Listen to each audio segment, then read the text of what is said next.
Nous continuons donc la partie 3 de l'épisode 1 de comment préparer son cœur, garder son cœur en plus que toute autre chose.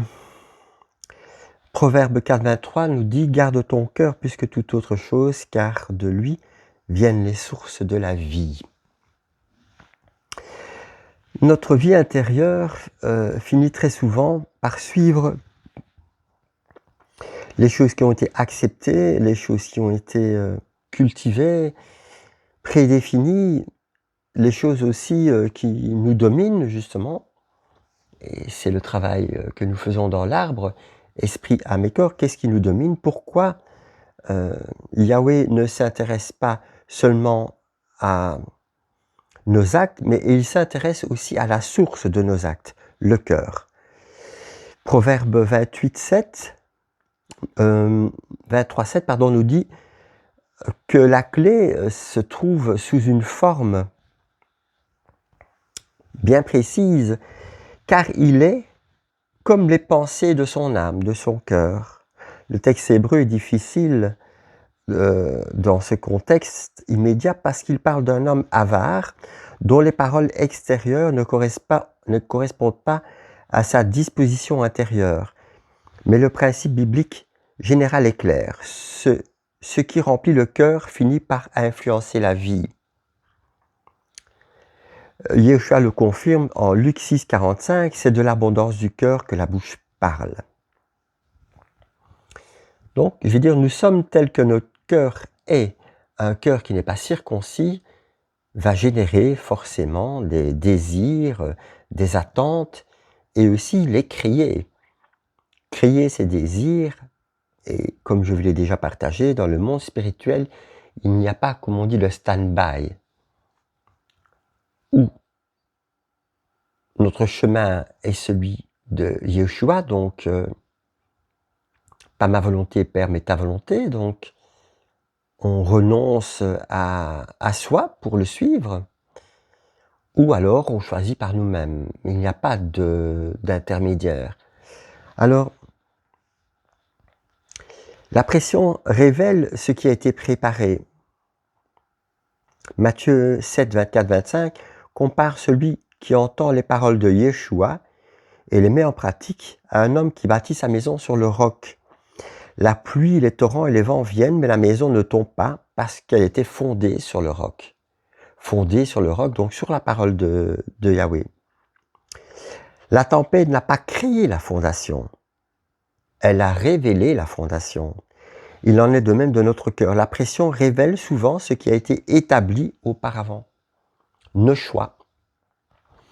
Nos choix face à une attaque corporelle, donc au niveau de la maladie. Nos choix par rapport à une attaque au niveau de l'âme. Et nos choix par rapport à nos pensées. Selon le terrain sur lequel nous avons bâti, et avec ce que nous avons bâti, du chaume, du bois, de la pierre, eh bien nous aurons un résultat qui sera différent. La préparation du cœur, bien sûr, est un processus. On ne prépare pas son cœur en 5 minutes. C'est un processus, jour après jour, décision après décision, pensée après pensée, obéissance après obéissance.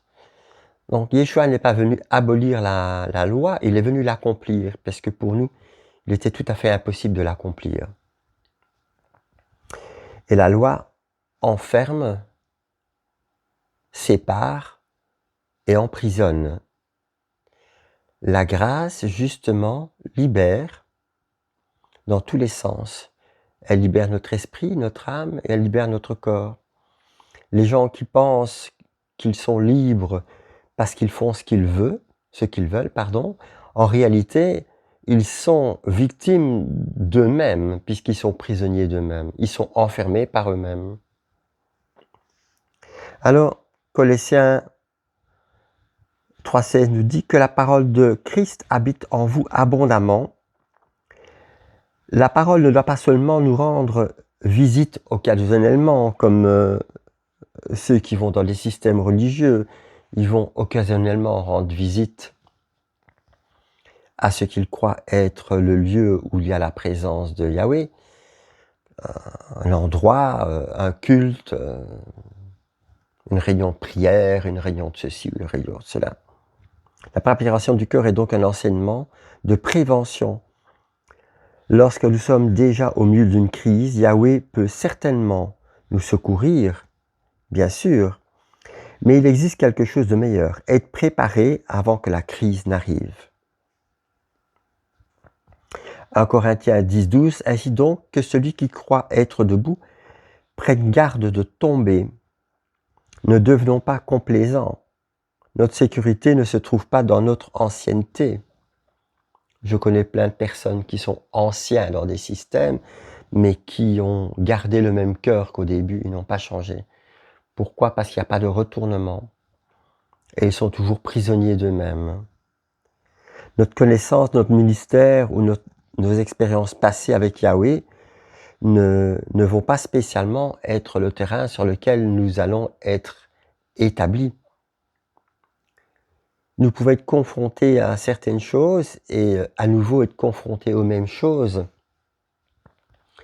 Et si nous ne demeurons pas fermes dans la parole, dans nos engagements, dans nos actes, dans nos pensées, nous pouvons tomber. On se trouve dans une relation vivante et dépendante où l'humilité et l'obéissance sont un socle. Souvenons-nous de Saül, de Salomon, de Roboam et même de David. L'Écriture nous avertit afin que nous ne devenions pas sûrs de nous-mêmes, posés sur nous-mêmes, sur une connaissance intellectuelle ou sur un vécu. J'ai peut-être déjà vécu certaines choses, mais si je suis confronté à nouveau à ces choses, est-ce que je vais les revivre en étant libre? Je sais que j'ai tout donné au Seigneur.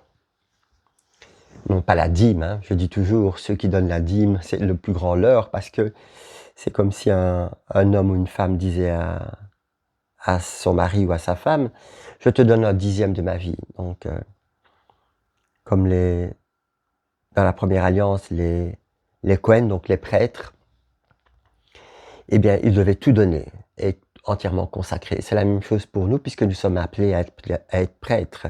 Dans 1 Pierre, nous sommes un peuple saint, un sacerdoce royal, un peuple de prêtres. Donc. Alors, tout ce qui a été écrit, il a été écrit pour nous servir d'exemple, afin que dans l'épreuve, nous puissions non pas regarder au passé, aux choses qui ont été accomplies, mais les vivre dans le présent. Je vous donne un petit témoignage.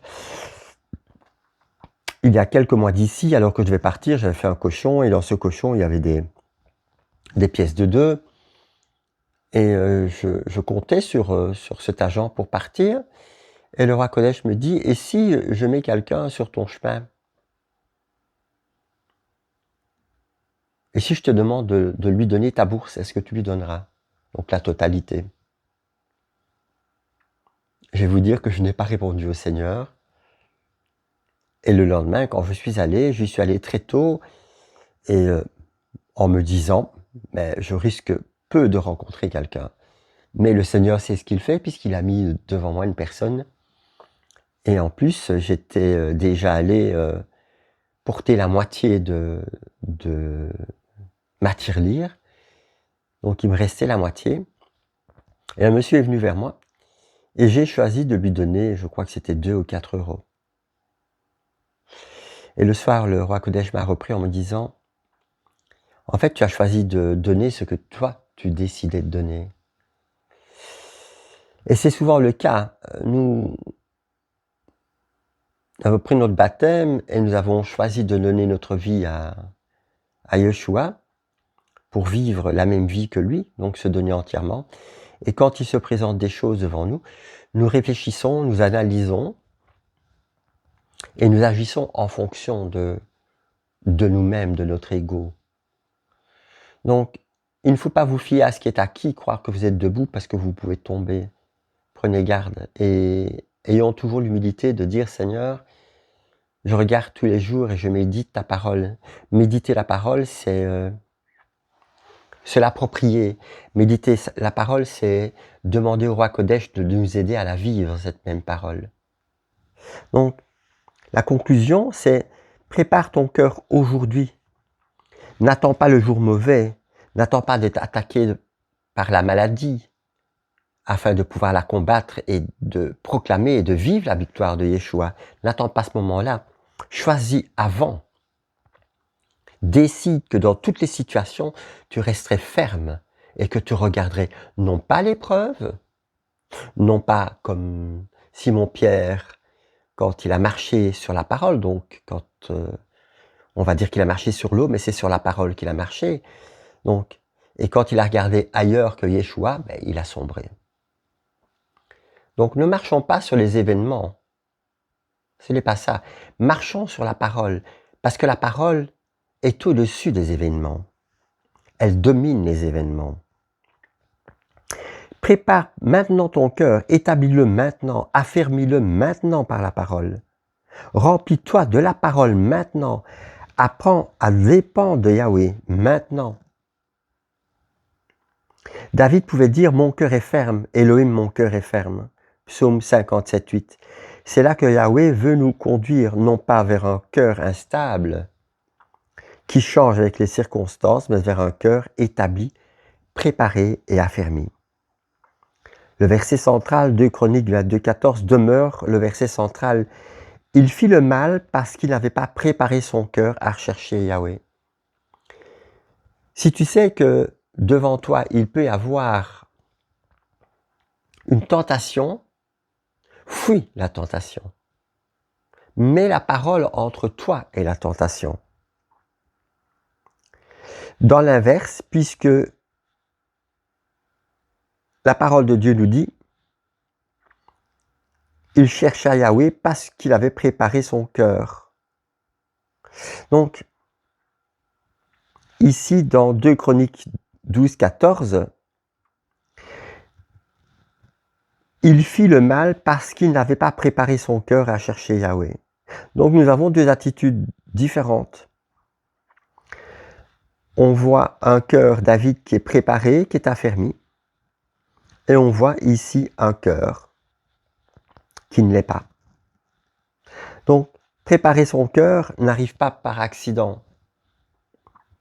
Cela demande du temps, la parole, la vigilance, l'humilité et une dépendance continuelle envers Yahweh. Afin que dans toutes les situations de notre vie, nous puissions demeurer fermes sur cette même parole. Shalom, frères et sœurs.